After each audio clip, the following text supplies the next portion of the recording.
नमस्कार दोस्तों, स्वागत है आपका पीसेस बाय तरुण में। आज हम करेंगे मॉडर्न हिस्ट्री के टेस्ट को। पिछले टेस्ट हमने एंशिएंट हिस्ट्री के सभी टेस्ट लगा चुके हैं हम और मेडिएवल हिस्ट्री के। तो कृपया करके आप चैनल पर जाकर पारुल मैम नाम के सेक्शन से प्लेलिस्ट से सारे टेस्ट फटाफट से लगा लें। तो चलिए शुरू करते हैं आज के टेस्ट को। और अगर आपको ये टेस्ट थोड़े भी हेल्पफुल लगे, वीडियो को लाइक जरूर किया कीजिए। आपके एक लाइक से वीडियो बनाने का मोटिवेशन बना रहता है और चैनल को सब्सक्राइब करें। तो चलिए शुरू करते हैं प्रश्न संख्या 1 से। 1 में दिया गया है, भारत में यूरोपीय आगमन के संदर्भ में पुर्तगाली प्रशासन के बारे में निम्नलिखित कथनों पर विचार कीजिए।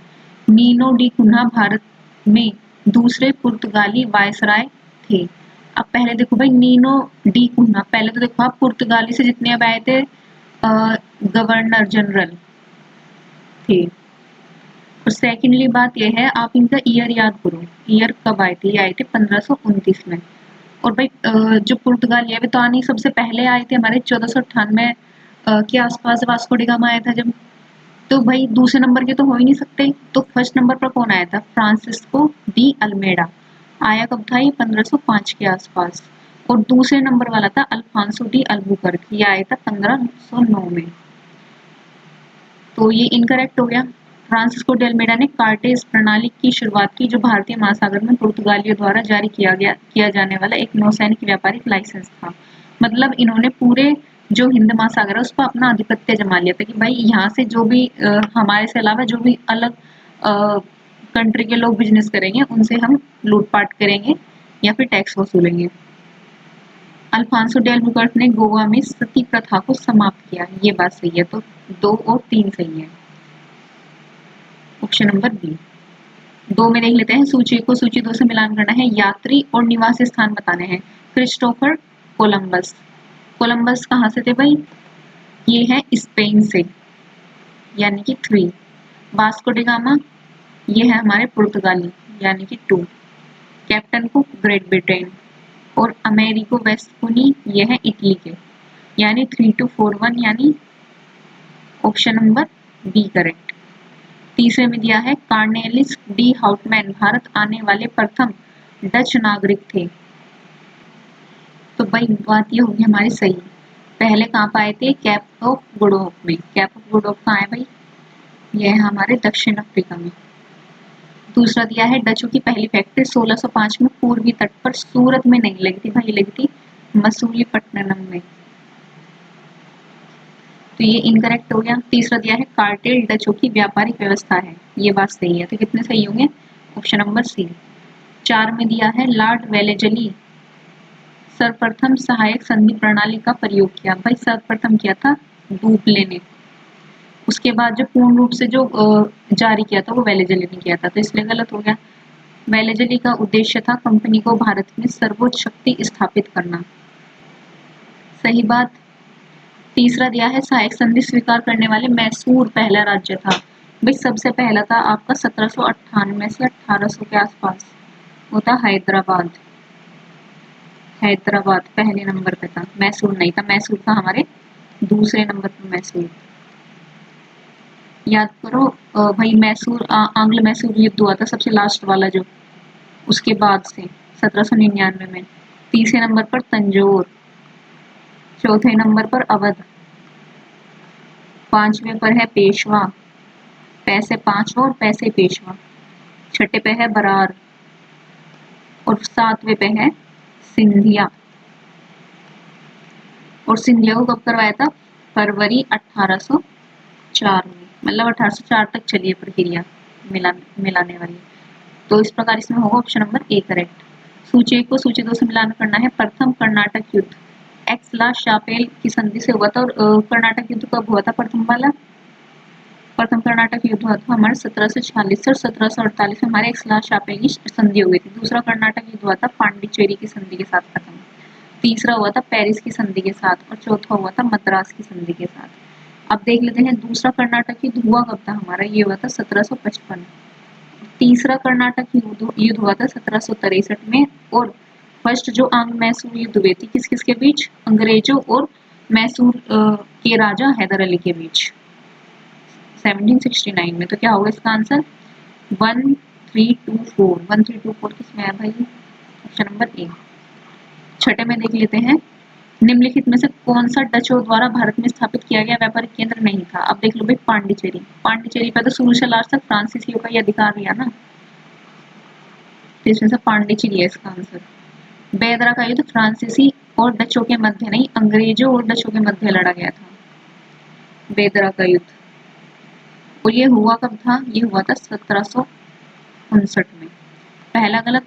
कोलाचेल की लड़ाई डचों की जीत हुई थी। एक्चुअली कोलाचेल की लड़ाई है हमारे त्रावणकोर, त्रावणकोर केरल वाला साइड है ना, त्रावणकोर के राजा थे राजा मार्तंडवर्मा। तो इनके और डचों के बीच हुआ था युद्ध। इसमें जीत किसकी हुई थी? मार्तंडवर्मा की। ध्यान रखेंगे ये बात। तो इसमें कितने कथन सही हैं? दोनों गलत। 8वें में दिया है 18वीं शताब्दी के अंत तक पुर्तगालियों ने भारत में अपना वाणिज्यिक प्रभुत्व खो दिया था। सही। भारत में पुर्तगालियों द्वारा जबरन धर्म परिवर्तन कराया गया था। ये भी सही। तो दोनों बातें सही है इसमें। 9वें में दिया है डचों ने भारत में मसाले, कपड़ा, अफीम का व्यापार किया। सही। डचों की मुख्य रुचि भारत में स्थायी उपनिवेश स्थापित करने की थी। नहीं, उनके तो ये था कि भाई अपना बिजनेस करो, थोड़ा बहुत और निकल लो। तो इसका आंसर होगा ऑप्शन नंबर सी। 10वें में दिया है 17वीं शताब्दी के अंत तक पुर्तगालियों का प्रभाव भारत में कम होने लगा। सही। अंग्रेजों और डचों के बढ़ते प्रभाव को पुर्तगालियों की शक्ति को सीमित कर दिया। तो ये भी बात सही है। इसका होगा ऑप्शन नंबर सी। 11 में दिया है 1661 में पुर्तगाली राजकुमारी कैथरीन का विवाह ब्रिटिश राजा चार्ल्स प्रथम के साथ हुआ था। भाई गलत। 1661 में ही हुआ था क्या? जी हाँ, हुआ था 61 में ही था। तो भाई गलती कहाँ है इस लाइन में? इस लाइन में है माइनर सी गलती। चार्ल्स प्रथम नहीं, चार्ल्स द्वितीय के साथ विवाह हुआ था। और इसमें क्या किया था? जो पुर्तगालियों ने, जो ब्रिटिशर्स है, उनको दहेज के तौर पर क्या दिया था भारत में? एक तो आपका बम्बई वाला क्षेत्र दे दिया था, मतलब ब्रिटिश के अंडर में ही कर दिया था सारा वो। दूसरा दिया है भारत में वस्त्रों का निर्यात की वस्तु बनाने का श्रेय डचों को दिया जाता है। तो भाई ये बात सही है। ऑप्शन नंबर बी सही है। सूची 1 को सूची 2 से मिलान करना है और बताने हैं कौन कौन सही है। कैब्राल यूरोपीय व्यापारिक और संबंधित। तो कैब्राल कहा जाता है भारत आने वाला द्वितीय पुर्तगाली था कैब्राल, वास्को डी गामा के बाद। गेराल्ड अंगियर था हमारा मुंबई का संस्थापक, यानी कि ऑप्शन नंबर 1, यानी 2-1 देख लेते हैं किसमें है। 2-1 है ऑप्शन नंबर ए में। फिर तीसरे का है फ्रैंको मार्टिन, पांडिचेरी का प्रथम फ्रांसीसी गवर्नर, और फ्रैंको स्कैरो भारत का प्रथम फ्रांसीसी फैक्ट्री की स्थापना सूरत में की। 3-4। आगे बढ़ते हैं। 13 में दिया है सहायक संधि प्रणाली से संबंधित निम्नलिखित कथनों पर विचार कीजिए। विचार कर लेते हैं। देशी रियासत कंपनी की अनुमति के बिना किसी अन्य राज्य से युद्ध संधि या मैत्री नहीं कर सकती थी। सही बात। देशी रियासतें शासन प्रबंधन के लिए अपने दरबार में एक ब्रिटिश रेजिडेंट रखती थी। ये भी सही है। कंपनी राज्यों के आंतरिक एवं बाह्य आक्रमणों से सुरक्षा करेगी। ये भी सही। देशी रियासत के आंतरिक शासन में ब्रिटिश सरकार द्वारा हस्तक्षेप किया जाएगा। नहीं भाई, कोई हस्तक्षेप नहीं था देशी रियासतों पर। तो सी सही होगा। 14 में दिया गया है रिंग ऑफ फेंस नीति को लॉर्ड वेलेस्ली ने लागू किया था। गलत होगा भाई। ये एक्चुअली वॉरेन हेस्टिंग थे ना, जो हमारे वॉरेन हेस्टिंग इन्होंने लागू किया था। और इस नीति का उद्देश्य अपने जीते हुए प्रदेशों के पास बफर स्टेट की स्थापना करना है। ये वाला पॉइंट सही है। 15 में दिया है निम्नलिखित में से कौन सा पुर्तगालियों द्वारा स्थापित किया गया व्यापारिक केंद्र नहीं है? तो भाई ये लिख रहे हैं कालीकट नहीं है, चिनसुरा, दमन और नागपट्टनम। किसके द्वारा? पुर्तगाली के द्वारा। तो इसमें है आपका चिनसुरा आंसर।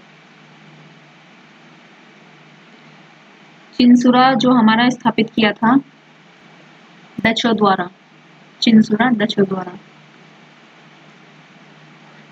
16 में दिया है निम्नलिखित कथनों पर विचार कीजिए। 1600 में ब्रिटिश ईस्ट इंडिया कंपनी की स्थापना इंग्लैंड में हुई थी। सही बात। ब्रिटिश ईस्ट इंडिया कंपनी को ब्रिटिश सरकार ने एक सरकारी कंपनी के रूप में स्थापित किया था। नहीं भाई, सरकारी नहीं थी, ये प्राइवेट ही थी।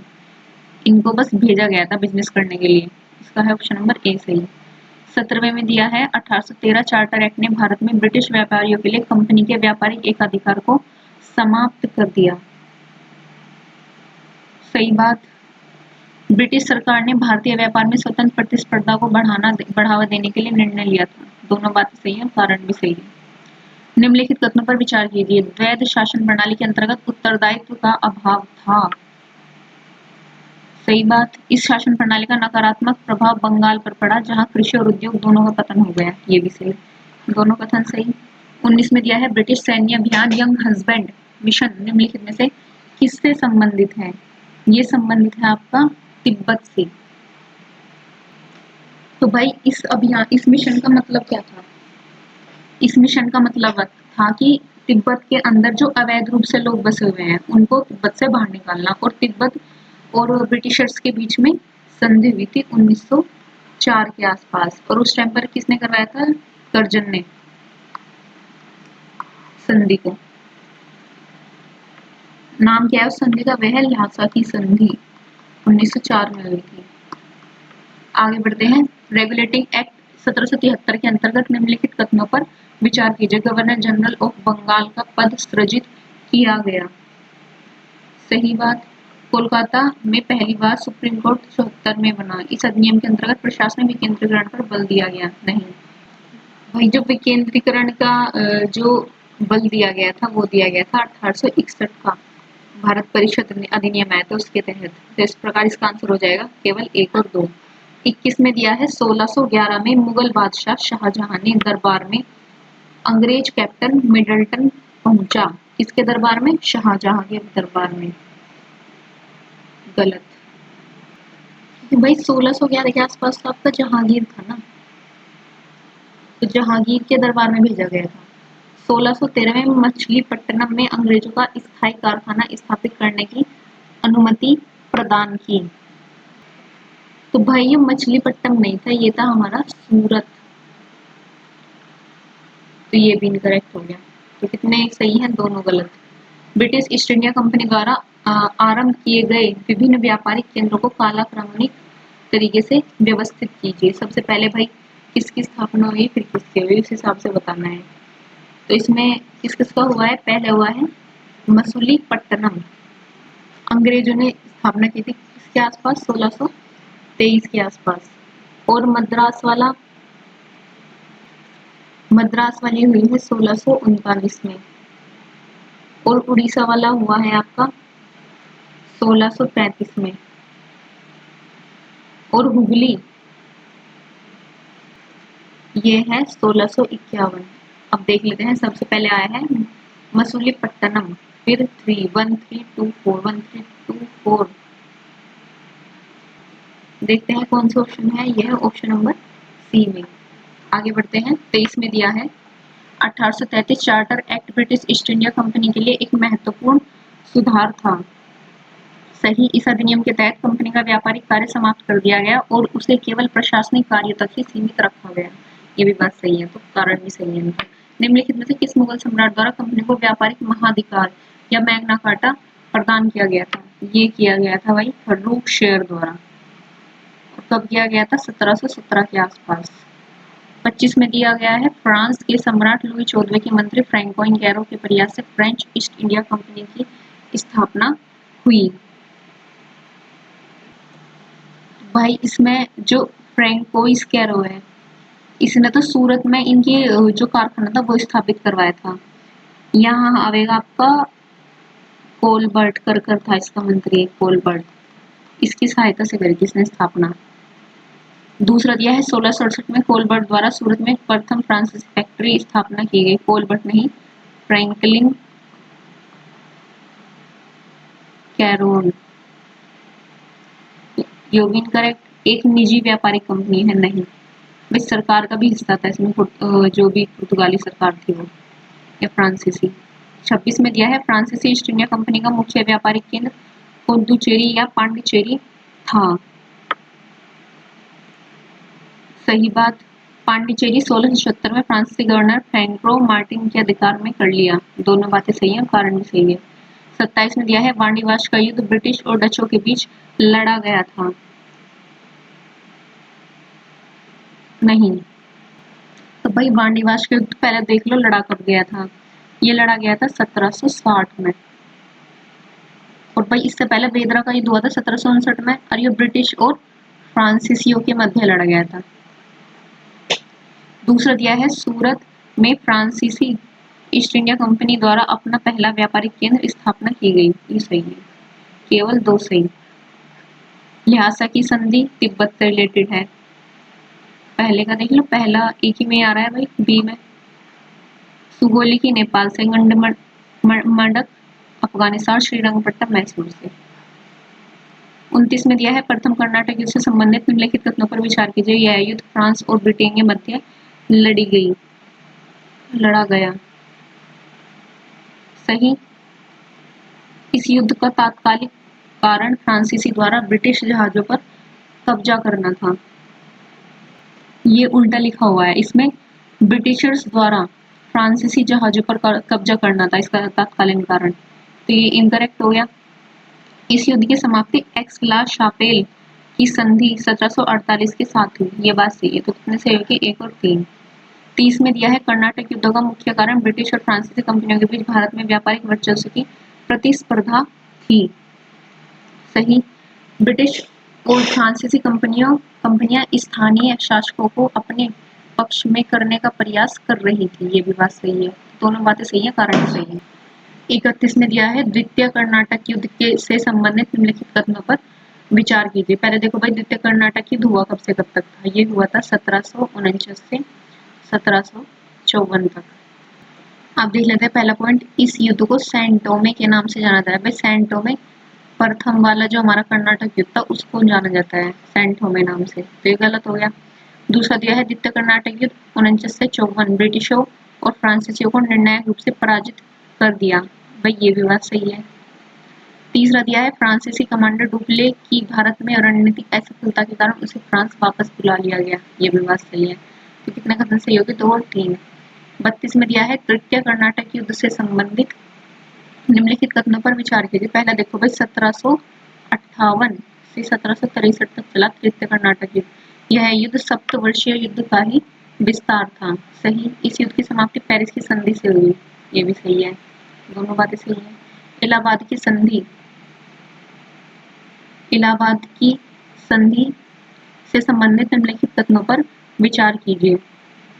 यह संधि रॉबर्ट क्लाइव और मुगल सम्राट शाह आलम प्रथम के बीच हुई थी। भाई हुई तो थी दोनों के बीच में, बट शाह आलम प्रथम नहीं, शाह आलम द्वितीय के बीच में हुई थी। इनकरेक्ट हो गया।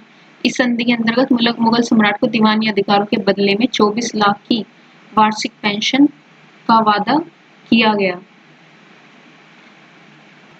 तो भाई 24 लाख की नहीं, 26 लाख की वार्षिक पेंशन। दूसरा भी इनकरेक्ट। इलाहाबाद की दूसरी संधि 16 अगस्त 1765 को हुई थी। इस संधि पर रॉबर्ट क्लाइव और अवध के नवाब सिराजुद्दौला के बीच हस्ताक्षर किए गए थे। तो भाई सिराजुद्दौला नहीं है, वो है शुजाउद्दौला। शुजाउद्दौला, ये भी इनकरेक्ट। तो कितने कथन सही है, कोई भी नहीं। निम्नलिखित विदेशी यात्रियों पर विचार कीजिए तथा उन्हें आरोही कालक्रम अनुसार व्यवस्थित कीजिए। अब देख लेते हैं पहले कौन आया था। पहले कौन आया था भाई, आपका फायानी आया था, तो ये पहले नंबर पर हो जाएगा। दूसरे नंबर पर आया है आपका कार्नेलिस डे हेस्टमान, ये दूसरे नंबर पर हो गया। पहले नंबर पर ये हो गया। कैप्टन हॉकिंग्स आए हैं आपके 3rd नंबर पर, और फिर आए हैं सबसे लास्ट में थॉमस रो। तो इसका आंसर क्या होगा, ऑप्शन नंबर डी। निम्नलिखित में से किस चार्टर अधिनियम में शिक्षा के विकास पर 1 लाख रुपए प्रतिवर्ष खर्च करने का प्रावधान किया गया था। तो भाई ये किया गया था आपका चार्टर अधिनियम 1813। 36 में दिया है प्लासी का युद्ध 1757 ब्रिटिश ईस्ट इंडिया कंपनी और बंगाल के नवाब सिराजुद्दौला के बीच हुआ था। सही। सिराजुद्दौला ने अंग्रेजों द्वारा बंगाल में बिना अनुमति किलेबंदी का विरोध किया और जिससे युद्ध हुआ। दोनों बात सही है, कारण भी सही है। प्लासी का युद्ध 1757 से संबंधित कथन बताने हैं। ब्लैक होल त्रासदी की घटना इस युद्ध से संबंधित है। सही बात। मीर जाफर जगत सेठ और अन्य दरबारियों ने नवाब के साथ गुप्त संधि कर ली। गलत। इस युद्ध की समाप्ति इलाहाबाद की संधि के साथ हुआ। भाई ये समाप्त हुआ था, बट अलीनगर की संधि के साथ समाप्त हुआ था। अलीनगर की संधि, तो ये भी इनकरेक्ट। तो कितने सही होंगे इसमें? केवल एक। 38वां दिया है बक्सर का युद्ध प्लासी के युद्ध से भी अधिक निर्णायक युद्ध था। कौन सा? बक्सर का युद्ध। सही। बक्सर का युद्ध हुआ कब था भाई आपका? 1764 में। इस युद्ध में अंग्रेजों ने शुजाउद्दौला, मीर कासिम और शाह आलम द्वितीय की सेना को पराजित कर दिया। सही। दोनों बातें ठीक है। नीचे दिए गए कथन के अभिकथन और कारण बताने हैं। अंग्रेजों ने देशी रियासतों पर प्रभुत्व स्थापित करने के लिए सहायक संधि की नीति अपनाई। सही। सहायक संधि के अंतर्गत देशी रियासतों अंग्रेजी सेना के रखरखाव के लिए भारी धनराशि चुकानी पड़ती है। सही। दोनों बात सही है, कारण भी सही है। इलाहाबाद की द्वितीय संधि से संबंधित निम्नलिखित कथनों पर विचार कीजिए। अब इलाहाबाद की द्वितीय संधि हुई कब थी भाई? 1765 में। इसमें दिया है यह संधि हेक्टर मुनरो एवं अवध के नवाब शुजाउद्दौला के मध्य हुई। ये हुई थी रॉबर्ट क्लाइव और अवध के नवाब के मध्य। पहला इनकरेक्ट। इस संधि के अंतर्गत कंपनी द्वारा अवध की सुरक्षा हेतु नवाब खर्च पर एक अंग्रेजी सेना अवध में रखी गई और नवाब को कितने रुपए देना स्वीकार किया गया? अंग्रेजों को 50 लाख। ये बात सही है। इस संधि के अंतर्गत कंपनी को अवध में कर मुक्त व्यापार करने की छूट प्रदान की गई। तो 2 और 3 सही है। 41 में क्लाइव के द्वैध शासन के संदर्भ में निम्नलिखित कथनों पर विचार कीजिए। पहला पॉइंट दिया है इसमें अंग्रेजों और नवाब के बीच तनाव बढ़ा। ये कोई कारण नहीं है। इसके कारण आंग्ल मराठा संघर्ष नहीं, इसके द्वारा सत्ता को उत्तरदायित्व से पृथक रखा गया। ये बात सही है। तो केवल 3 सही। 42 में 1784 क्विट इंडिया एक्ट से संबंधित निम्नलिखित कथनों पर विचार कीजिए। इसमें दिया गया है इसने ब्रिटिश ईस्ट इंडिया कंपनी की वाणिज्यिक और राजनीतिक गतिविधियों को पृथक कर दिया। सही। गवर्नर जनरल की परिषद के सदस्यों की संख्या 4 से घटाकर 3 कर दी। ये भी सही। इस अधिनियम के अंतर्गत भारत के आंतरिक मामलों में कंपनी का हस्तक्षेप न करने के प्रावधान किया गया। ये भी सही। तीनों बातें ठीक है इसमें। 43 में दिया गया है निम्नलिखित में कौन सा कथन धन निकासी का प्रत्यक्ष परिणाम नहीं था? यह है आपका भारत में पूंजी का संचय। सूची 1 युद्ध और सूची 2 संबंधित। बक्सर का युद्ध हुआ था हमारा 1764 में। वोंडेवोस 1760 में हुआ था। ध्यान रखेंगे। और चिलिया वाला हुआ था 1849 में सिख सेना के खिलाफ। आंग्ल सिख युद्ध 4 यानी सी का 4 किसमें है? वही ऑप्शन नंबर बी 1243। बक्सर का अवध के नवाब शुजाउद्दौला और अंग्रेजों के मध्य। बांडीवाश का युद्ध आंग्ल फ्रांसीसी। चिलिया वाला आंग्ल सिख। और खुर्दा का युद्ध हुआ था। खुर्दा का कब हुआ था? 1795 में। निजाम मराठा का युद्ध। आंग्ल सिंध युद्ध के पश्चात सिंध का प्रथम ब्रिटिश गवर्नर कौन था? ये है चार्ल्स नेपियर। 1856 में ब्रिटिश ईस्ट इंडिया कंपनी ने अवध का विलय अपने साम्राज्य में कर लिया। सही। ब्रिटिश सरकार ने अवध के नवाब वाजिद अली शाह पर कुशासन और प्रशासनिक अक्षमता का आरोप लगाया। ये भी बात सही है। कथन और कारण दोनों सही है। ब्रिटिश शासन के दौरान भारत में प्रथम न्यायिक सुधार किसके शासनकाल में लागू किए गए थे? प्रथम न्यायिक सुधार किसके समय में लागू किए गए थे? Warren Hasting. भारत में लड़े गए विभिन्न युद्धों को कालक्रमानुसार तरीके से व्यवस्थित कीजिए। अब पहले देख लेते हैं। प्लासी का युद्ध 1757, वांडीवास 1760, बक्सर का युद्ध 1764 और अंबर का युद्ध। भाई अंबर का युद्ध पहले देख लो आप, इनसे बन रहा है कुछ। ये बन रहा है 2, 3, 4 2, 3, 4 लगातार इसमें। ठीक है। तो ऑप्शन नंबर डी की प्रोबेबिलिटी है ज्यादा करेक्ट होने की।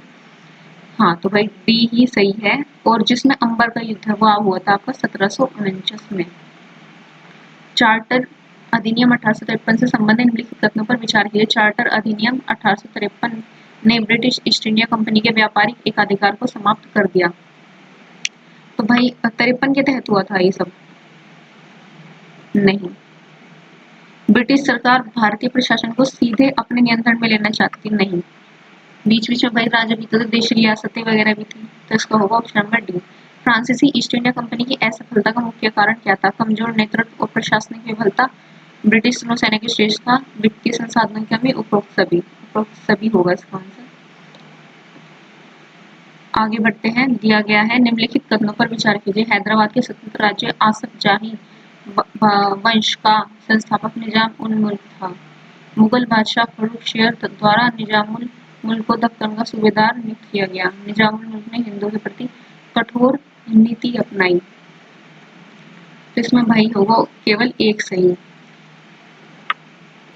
तो भाई जो निजामुल मुल्क है मुगल बादशाह फर्रुख शेर नहीं था, ये था मोहम्मद शाह। इसलिए इनकरेक्ट है। निजामुल मुल्क ने हिंदुओं के प्रति कठोर नीति अपनाई।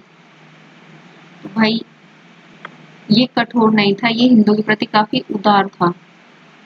जिसको हो ऑप्शन नंबर ए सही। बंगाल के निम्नलिखित नवाबों को उनके शासन के अनुसार कालानुक्रमिक तरीके से व्यवस्थित कीजिए। अब पहले देखते हैं पहले कौन सा आया है हमारा, मुर्शिद कुली खान। दूसरे नंबर पे है शुजाउद्दीन। अब देख लो 2-1 है कहीं, ऑप्शन नंबर डी है वैसे तो आंसर। और जो तीसरे नंबर पे है अलीवर्दी खां और चौथे नंबर पे है मीर कासिम। निम्नलिखित में से किस नवाब ने यूरोपियों को मधुमक्खियों की उपासना दी थी? यदि उन्हें न छेड़ा जाए तो वह शहद देगी, किंतु छेड़ा जाए तो काट काट कर मार डालेंगी। यह किसका कथन है? यह है अलीवर्दी खां का। निम्नलिखित कथनों पर विचार किए। मुगल सम्राट फर्रुख शेर द्वारा मुर्शिद कुली खां को बंगाल का दीवान नियुक्त किया गया था।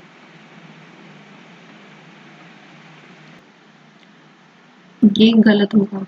इसमें जो मुगल सम्राट हमारे फर्रुख शेर ने औरंगजेब द्वारा मुर्शिद कुली खां को बंगाल का दीवान नियुक्त किया गया था। दूसरे में दिया है मुगल सम्राट औरंगजेब ने मुर्शिद कुली खां को बंगाल का सूबेदार नहीं दीवान नियुक्त किया था। ये गलत।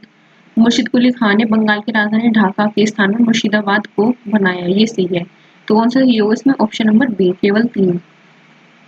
55 में दिया है निम्नलिखित में से बंगाल के किस नवाब ने अंग्रेजों को दी गई व्यापारिक छूट का विरोध किया? इसमें होगा आपका छूट का विरोध किया था मीर कासिम ने। 56 में दिया है जो कथन सही है वे बताने हैं। अवध के स्वायत्त राज्य का संस्थापक सआदत अली खां को माना जाता है। सही बात। आसफुद्दौला ने अवध की राजधानी को लखनऊ से फैजाबाद स्थानांतरित किया। नहीं, इसमें उल्टा दिया है। आसफुद्दौला ने जो हमारी अवध की राजधानी थी वो लखनऊ से फैजाबाद नहीं, फैजाबाद से लखनऊ स्थानांतरित की। आसफुद्दौला ने लखनऊ में एक बड़ा इमामबाड़ा बनवाया। सही बात। अवध का अंतिम नवाब था वाजिद अली शाह। तो ये भी बात सही है। तो कितने सही है? 1, 3 और 4। 57 में दिया है हैदर अली को मैसूर राज्य का संस्थापक माना जाता है। नहीं, हैदर अली को नहीं माना जाता, ये माना जाता है जो हमारा मैसूर राज्य है, इसको वडियार वंश को माना जाता है। वडियार वंश। दूसरा दिया है डिंडीगुल में हैदर अली ने फ्रांसीसियों की सहायता से एक शस्त्रागार की स्थापना की। ये बात सही है। और फिर दिया गया है हैदर अली ने जागीर बांटने की प्रथा को प्रोत्साहित किया। इसने जागीर प्रथा का प्रोत्साहन नहीं, जागीर प्रथा को रोक लगाई थी। और तोपखाने जो थे हमारे, तोपखानों का निर्माण सर्वप्रथम किसने कराया? हैदर अली ने। तो ये भी इनकरेक्ट होगा। कितने कथन सही है? केवल 2। 58 में दिया है सूची 1 को सूची 2 से मिलान करना है, सिख गुरु और उनकी विशेषताएं बतानी है। इसमें है गुरु अंगद की क्या विशेषताएं थी, इन्होंने गुरुमुखी का आविष्कार किया था। गुरु अमरदास लंगर प्रथा शुरू की थी इन्होंने, तो 2-1 यानी ऑप्शन नंबर बी हो गया। अब सी का देख लेते हैं, गुरु रामदास, इन्होंने अमृतसर शहर की स्थापना की और गुरु हरगोविंद ने अकाल तख्त की स्थापना की। अब थोड़ा एक सीक्वेंस में देख लेते हैं, सिखों के गुरु कौन पहले थे कौन बाद में। सबसे पहले कौन थे, गुरु नानक देव। दूसरे पे कौन थे, गुरु अंगद देव। तीसरे पे गुरु अमरदास। चौथे पर कौन है, गुरु रामदास। पांचवे पर गुरु अर्जुन देव। छठे पर कौन है, गुरु हरगोविंद। सातवें पर है गुरु हरराय, गुरु हरराय, हरगोविंद गुरु गुरु हरराय। आठवें पर है हरिकिशन। नौवें पर है आपके तेग बहादुर। और 10वें गुरु, सिखों के 10वें गुरु कौन है भाई, गुरु गोविंद सिंह। एक बार और रिपीट कर लेते हैं, गुरु नानक देव, गुरु अंगद देव, गुरु अमरदास, गुरु रामदास, गुरु अर्जुन देव, गुरु हरगोविंद, गुरु हरराय, गुरु हरकिशन, गुरु तेग बहादुर और गुरु गोविंद सिंह। ठीक है, पूरे 10 हो गए भाई।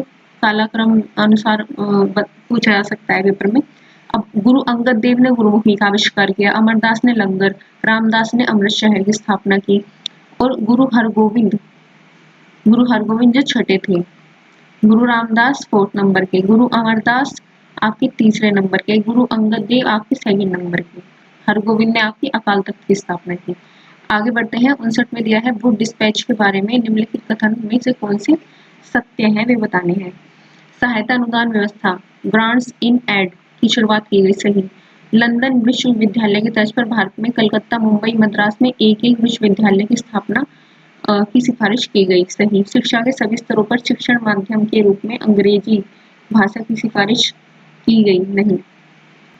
इसमें जो हमारी उच्च शिक्षा थी वो तो इंग्लिश तय की गई थी, पर जो हमारी प्राथमिक शिक्षा थी, प्राथमिक शिक्षा, उसको हमारी क्षेत्रीय भाषा के तौर पर पढ़ा जाए, ये बोला गया था, क्षेत्रीय भाषा। तो कितने कथन सही होंगे, केवल 1 और 2। 60 में दिया है निम्नलिखित में से किस सिख गुरु ने पंच प्यारों की अवधारणा का आरंभ किया। पंच प्यारों की अवधारणा किया हमारे 10वें गुरु, गुरु गोविंद सिंह ने। और हमारे तेग बहादुर कौन से नंबर के थे, छठे, सॉरी माफ कीजिएगा 9वें नंबर के। गुरु हरिकिशन 8वें नंबर के, गुरु रामदास आपके 4थे नंबर के। 61 में देख लेते हैं, निम्नलिखित पेशवाओं को उनके शासनकाल के अनुसार कालक्रमानुसार क्रम में व्यवस्थित कीजिए। अब इसमें देख लेते हैं, हमारे सबसे पहले कौन आएंगे, बालाजी विश्वनाथ, सबसे पहले ही आएंगे। उसके बाद कौन आए थे हमारे, बालाजी विश्वनाथ, उसके बाद बालाजी बाजीराव, फिर नारायण राव और फिर आए आपके रघुनाथ राव सबसे लास्ट में। तो क्या होगा, 4231 यानी ऑप्शन नंबर डी। मराठा प्रशासन के अंतर्गत सरदेशमुखी निम्नलिखित में से किससे संबंधित है। ये संबंधित है आपका 10% कर जो मराठा शासक प्रमुख के रूप में वसूलते थे अपने राज्य से अलग, जो राज्य होते थे उनसे, जो मतलब मराठा के शासन के अंतर्गत आते थे। इसमें आपका एक मराठाओं का चौथ होता था और ये एक आपका सरदेशमुखी हो गया। तो चौथ लिया जाता था कि उनकी अपने राज्य की आक्रमणों से सुरक्षा करने के लिए कितना टैक्स लिया जाता था, 25%। और सरदेशमुखी इनका एक तरीके से मान लो अतिरिक्त टैक्स होता था, जो कितना लिया जाता था, 10%। आगे बढ़ते हैं, 63 में दिया है महाराजा रणजीत सिंह की सेना को खालसा सेना कहा जाता है, सही बात। रणजीत सिंह ने अपनी सेना में केवल सिखों हिंदुओं को भर्ती किया, अन्य धर्मों के लोगों को नहीं, भाई मुस्लिम्स भी थे उनकी सेना में, तो ऑप्शन नंबर सी करेक्ट। 64 में दिया है ब्रिटिश सरकार ने पिंडारियों के विरुद्ध निम्नलिखित में से कौन सा युद्ध लड़ा। पिंडारियों के विरुद्ध लड़ा गया है आपका तृतीय आंग्ल मराठा युद्ध। और भाई तृतीय आंग्ल मराठा युद्ध हुआ कब था आपका, 1817 और 1818 के आसपास। 65 में दिया है रणजीत सिंह का जन्म, जो कथन सही है वो बताने हैं, सुकर चकिया मिसल के प्रमुख महासिंह के यहाँ हुआ था, सही बात है। महाराजा रणजीत सिंह ने अमृतसर को अपनी राजधानी बनाया। भाई अमृतसर को नहीं बनाया था, इन्होंने बनाया था लाहौर को, आज के पाकिस्तान में जो है उसको। रणजीत सिंह 1809 में चार्ल्स मेटकाफ से लाहौर की संधि की थी।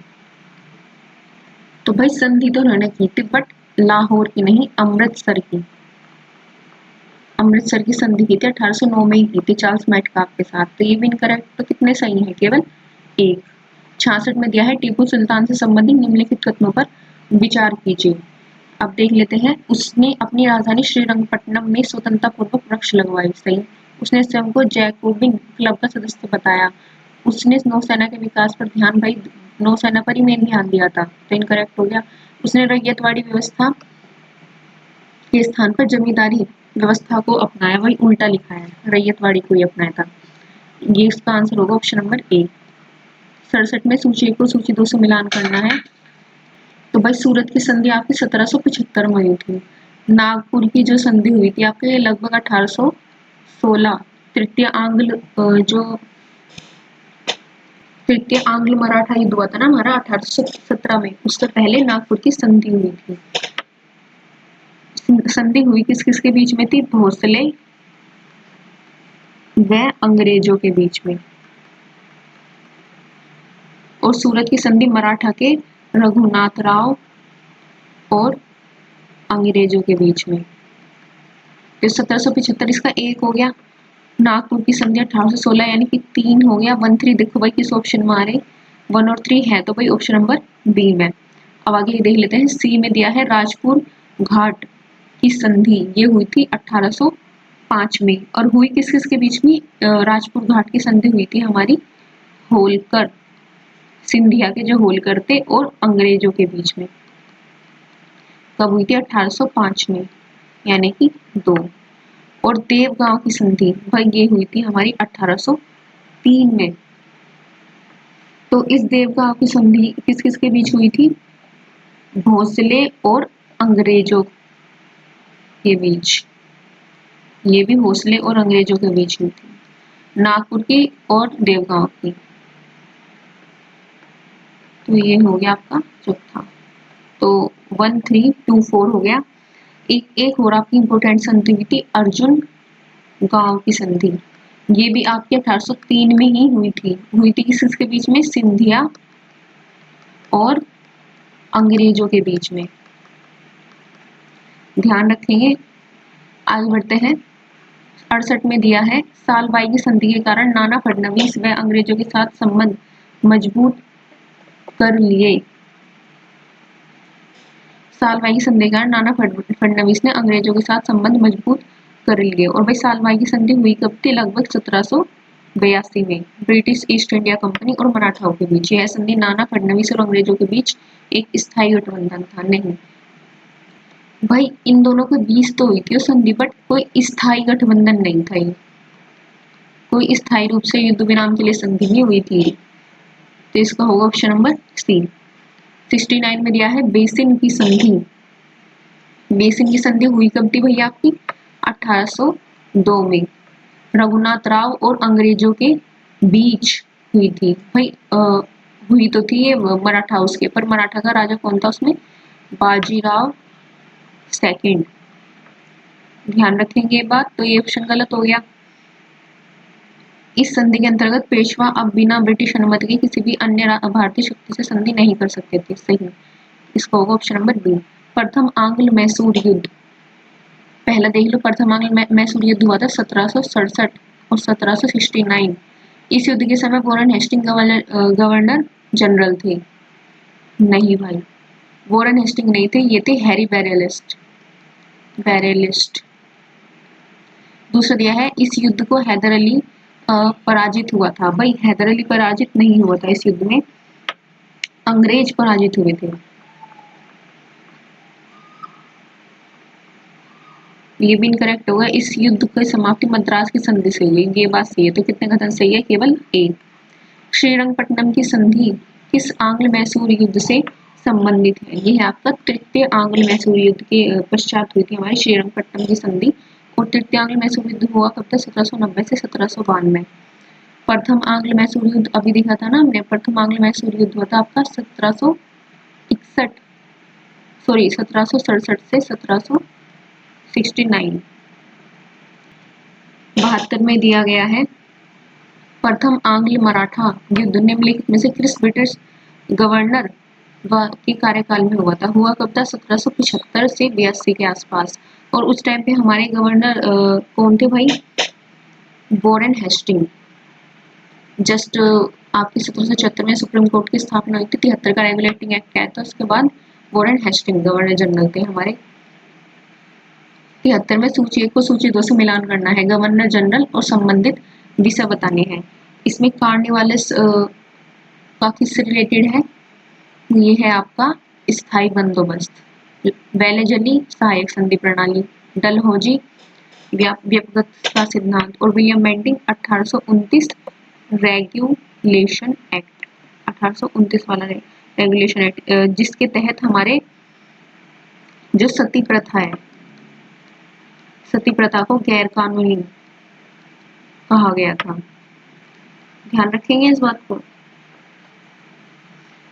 ये वाला इंपॉर्टेंट है भाई पॉइंट। तो इसका होगा ऑप्शन नंबर बी। 74 में दिया है निम्नलिखित में से कौन सा राज्य डलहौजी के व्यक्तिगत सिद्धांत के अंतर्गत शामिल नहीं था। तो भाई इसमें आपका शामिल नहीं था जयपुर। अब देखो सतारा हुआ था हमारा 1848, सबसे पहले सतारा ही हुआ था। फिर हुआ था हमारा झांसी, देख लो आप 1853 में, और उदयपुर हुआ था 1852 में। और एक बार सीक्वेंस देख लेते हैं, सबसे पहले सतारा हो गया, उसके बाद जयपुर, फिर संबलपुर, सतारा, जयपुर, संबलपुर, बघाट, उदयपुर, झांसी और लास्ट में है नागपुर। और इसमें जयपुर है जिसको व्यक्तिगत सिद्धांत के आधार पर शामिल नहीं किया गया था। सतारा हो गया आपका 1848 में, मेन देख लो बस 1848, ये 49 और ये भी 1849 में 2 हुए थे, जयपुर और संबल। बघाट हुआ था आपका 1850 में, उदयपुर हुआ था 1852 में, झांसी 1853 में हो गया आपका, और नागपुर हुआ 1854 में। आगे बढ़ते हैं। 75 में दिया गया है सूची 1 को सूची 2 से मिलान करना है, युद्ध और संधि बताने हैं। प्रथम आंग्ल मैसूर युद्ध के बाद भाई कौन सी संधि हुई थी? ये हुई थी आपकी मद्रास की संधि, यानी कि 2।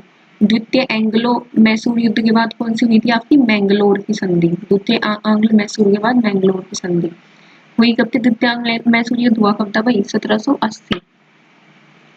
पहले वाला कब हुआ था? 1766 से 1769 तक। तृतीय वाला आंग्ल मैसूर युद्ध हुआ था आपका श्रीरंगपट्टनम की संधि के तहत, अंत, यानी कि 4। और चतुर्थ आंग्ल मैसूर युद्ध हुआ था 1798 से 99 के आसपास। ये होता टीपू सुल्तान की मृत्यु हुई थी भाई लास्ट वाले युद्ध में, यानी कि 32143, यानी कि ऑप्शन नंबर बी। तृतीय आंग्ल मैसूर युद्ध हुआ था आपका 1790 और 92 के आसपास। तो आज का टेस्ट हमारा यहीं पर समाप्त होता है। अगर आपको वीडियो थोड़ी भी हेल्पफुल लगी, वीडियो को लाइक कर दे और चैनल को सब्सक्राइब जरूर से कर दे। आपका एक वीडियो, आपका एक लाइक और एक सब्सक्राइब वीडियो बनाने की मोटिवेशन देता है। तब तक के लिए जय हिंद, जय भारत।